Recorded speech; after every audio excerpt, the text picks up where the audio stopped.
मुनीम लाधारी तंका देखो तो खाता बही अब बताओ तो हिसाब किताब। जी मालिक। मालिक तनका हो देखी तो ही रो हो आकि को हो आकि हो जाना तारा मुनीम तोहर जे नाम धैले बानू बड़ा सोच समझ के धैले बा मुनीम लाधारी। नामवा के संगे संगे कमो लाधारी वाला मत कर तनका ठीक से पढ़। नानू मालिक साला चश्मा के नंबर अल्टर दे दिले बा। सरकार इहुक दसवा की है 50,000 3 साल हो गई ना ब्याज आइल बा आ ना आइल बा गाला। अगर यही में चलत रही तो राउर कोई ना हुई भाला। अब तो 3 साल हो गईल आ तू आज हमरा के बताव तारा इतना दिन से का ला चाटत रहा होगा। चल चल तेरे घर चल तो। नानू मालिक रउआ जाए तो हमार बेइज्जती हो जाई। हम ये जनवे से बोलवा तनी बाबू कुल बोलन। जी मालिक। तनी पकड़ा हुक देश के आ उनका के बुला के ले आओ आ मालिक से दर्शन करवाओ। ठीक बा मुनीम लाधारी। तनका इज्जत से न तो जहां जे कलम घुमाओनी 15 दिन के तलब चाट के बैठ गया लाड़ मोलत रहो। नानू मुनीम जी तनका गड़बड़ा गई क हमार जूता राउर सर। तनका गबड़ाता हमारे जूता राउर सर पर डायलॉग उहे नु कहानी है तब तक अपने समझी तिला हम ओकरा का बोला के लिए आवतानी। जब तक लड़धरिया का हटवाएम ना तिला हमारा चैन मिली ना। ई हमरा को बैठल नहीं के देखो ला के घर कहां बा खोजत खोजत तनी एगो भईवा लौकल बा एकरे से पाता क लेतानी।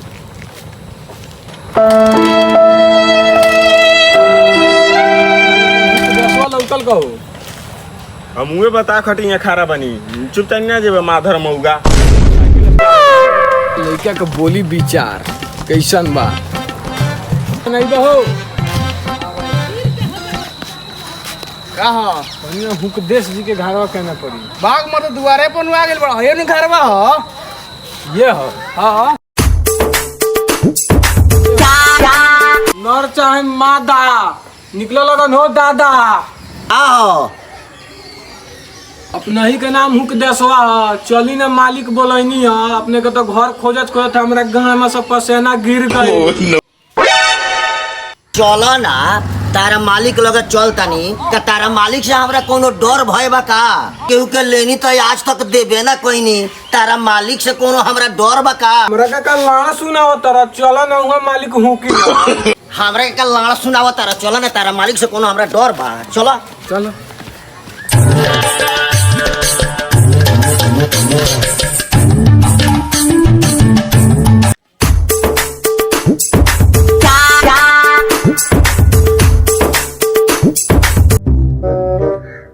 रउआ तो खाली बियाज बियाज बियाज ना नहाए के ना धोआए के देखी तो है नहा धोआ के एकदम फ्रेश हो के तो हिसाब किताब देखो। गाड़ी तनी कहीं जाओ चलो चलो तने दुआर पर टहल जा। दसवा के केंगे बा अभी तक लोग था ना लागल कबे के गइल बा। हुक दसवा खातिर सिपाही भेज दल बानी आ हमरा बुझात नहीं के जे हुक दसवा के नियत ठीक बा। हुक दसवा के बाद दाल में काला आ अगर ये हिसाब से अगर उ करी हम तो वो सार के सर्वोच्च लेना हुई भाला। चली ई कार्यक्रम आजू के जितना जल्दी हो सके कराओ। एबरे दिमाग में फोकस ढुक गइल बा उ पैसा के बारे में। फोकस इतना फोकस कानू केस कैला बा रउआ प्रति केस कइले बा। हाँ ए मुंशी लाड़धारी हम रहत नहीं जानो तो अपने का लाड़ चल जाता नहीं गाड़ी छातवा हमरा मुड़ी पर मुड़ी पर मुड़ी पर। जी जी जी केस भइल बा तो ए तहर नाव जे रखलक नु बाप रे बहुत बड़का बुद्धिमान आदमी रखल बा। मुड़ी पर मतलब छाता मुड़ी पर, डंटा मुड़ी पर ना, इतना पर रखो। ठीक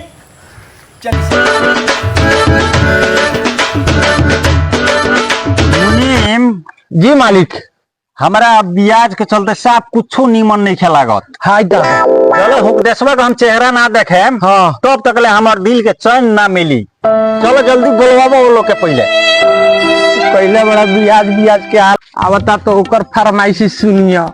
वो बुझाता ना बाप के नाती से कम ना हो। ब्याज रोटा के तो बुझाता जे मुर्सी में। मालिक हाँ चलिए आई बैठी।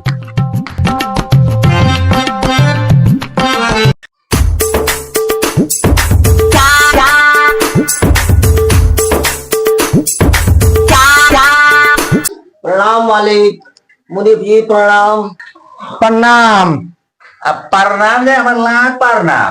3 साल हो गई, 50,000 के 3 साल में एक बेर तुम मुंह नहीं खदे खैला। ब्याज का भाई ब्याज मालिक रउआ 3 साल के ब्याज रटतानी। हमार तो कुछ मने समस्या बुझत नहीं थी। हम तो कहें कि गाला में से कितना छोड़ के ले लेवे के बा। मीटर ब्याज के समस्या आइल बा ना, तो हम रउआ के घिंचवा के ले चला में एसपी ऑफिस में।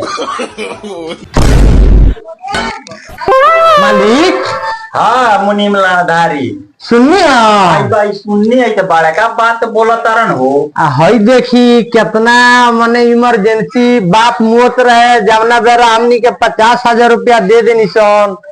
आज हई कहते जी एसपी ऑफिस में कानू खिंचवा दी, एसपी ऑफिस में खिंचवा दी। बाबू मालिक लगे आइल बड़ी तो मालिक के तनी तौर तरीका मालूम कल। एसपी ऑफिस में ना डीएसपी ऑफिस में जाइब नचब कमुआ होई उतने जितना मालिक के पैसवा बा। भलाई यही में बा कि मालिक के कुछ पैरदारी धर का देवे के बा का लेवे के बा करो। जी पहिलका रासाई मत चुकाई।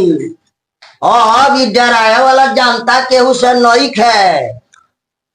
तुरंत तुम्हें से 50 बात 25 लेके जीमा बक्सी ना तो पेट्रोल में दौड़ाते दौड़ाते आधा खर्च को दे। नो बाप रे बा रे ओई 3 साल के रुपया ना ब्याज दिलबा ना गाला दिलबा। अब बुझाता जे साधारण साही मालिक के मौगे बुझाता रखा। मुनीम लाधारी ई तो बुझाता कि जे साफा सही बात कहत रहा मालिक के मौगा बना दिलबा ई पैसा लेके आए। नो अरे 4 साल के रस्टली का रावल खेत अरे एसपी ऑफिस में टूट जाता। तू कौना लंड कैसा हुआ? आई दादा रे दादा मालिक राउर तो बुझाता जे पछाड़ी से ढुकई लकाया गाड़ी पर निकाल देलो।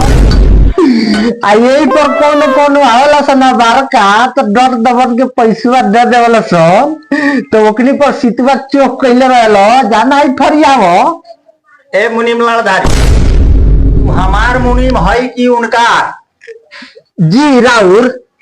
तो जब हमार है तो कुछ दिमाग लगाओ और दिमाग लागल। ठीक बा बाबू तोरा से पैसा लिया आई तू एसपी ऑफिस में निकाल लिया सर्वोच्च अदालत में जाकर तोरा से पैसा लिया आई जो ई मुनीम के वादा बा जो। मुनीम जी एकरा के बोलावे को नहीं तो इतना अंग्रेजी पादत रहलक कि पूछबे मत करी।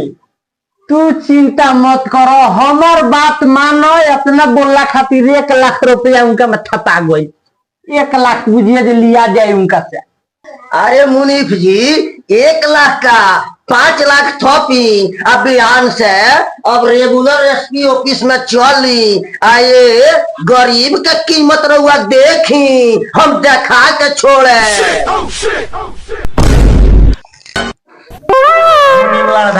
जी ये तो बड़का समस्या में हम उलझन में फंस गई नहीं हो। अभी का करे के पड़ी?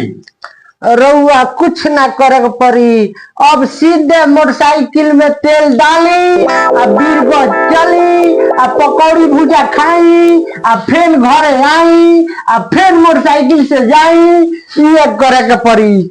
आ ना तो कुछ मिला जुला के ले दे के मामला हल करे के पड़ी। मुनीफ जी, हम कहे कि का गरीब के चमड़ा छीले, अरे साहब जी के को सुन के 25,000 रुपया दिवा के आप बक्सवा दी, ना तो एक गरीब के बेटा होके तो इनका के जेल में ना बंद करा दी तो फिर रउआ देख ले हैं की मौत।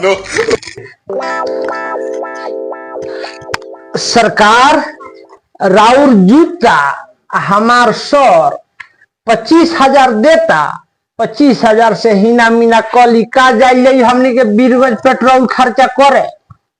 मुनीम लालधारी जी मालिक। अब बात आ गई बा आन शान पर। आ तो गइल बा। अब जवन चीज होई अब देखल जाई आगे बढ़ैला पर। अब तू बताव 3 साल के पैसा 50,000 के 25,000 लेके गाड़ लिवाओ जा।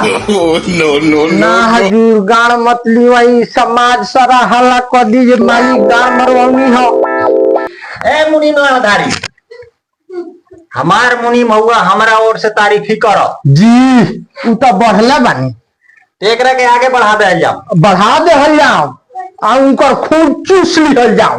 हाँ चूस लिहल जाओ। हाँ हाँ ओकरा के बैठा दो घर जाएंगे होई। अब बिहान के बिहान देखल जाई, परसों के परसों देखल जाई। चली तब फरिया गई। अब एसपी ऑफिस में फरियाई। बबुआ हुकदेश, मालिक तहरा से मुंह से ना जीते। अब तू एसपी ऑफिस में कहत रहो, अब ओइ जन में तोहर सुनवाई हुई। तू चल। नमस्ते मालिक। नमस्कार नमस्कार नमस्कार। एसपी ऑफिस में भेंट हुई। एकदम तारा से एसपी ऑफिस में भेंट हुई। बबुआ जा जा। मुनीम लालधारी, ये तो पैसा देहल लेहल बड़ा बेकार काम हो गइल बा। पैसा लेहल देहल तो बेकार काम होइए गइल बा, लेकिन अब का कहल जाओ ना कहल जाओ। ना दो तेपरो ठीक ना, अब दे दो तो एसपी ऑफिस में बुलाओ तर केस उस कहले बा। तो चली गए एक बार हमन ये बूझ के आवल ये जन्म से। ठीक बा ठीक बा।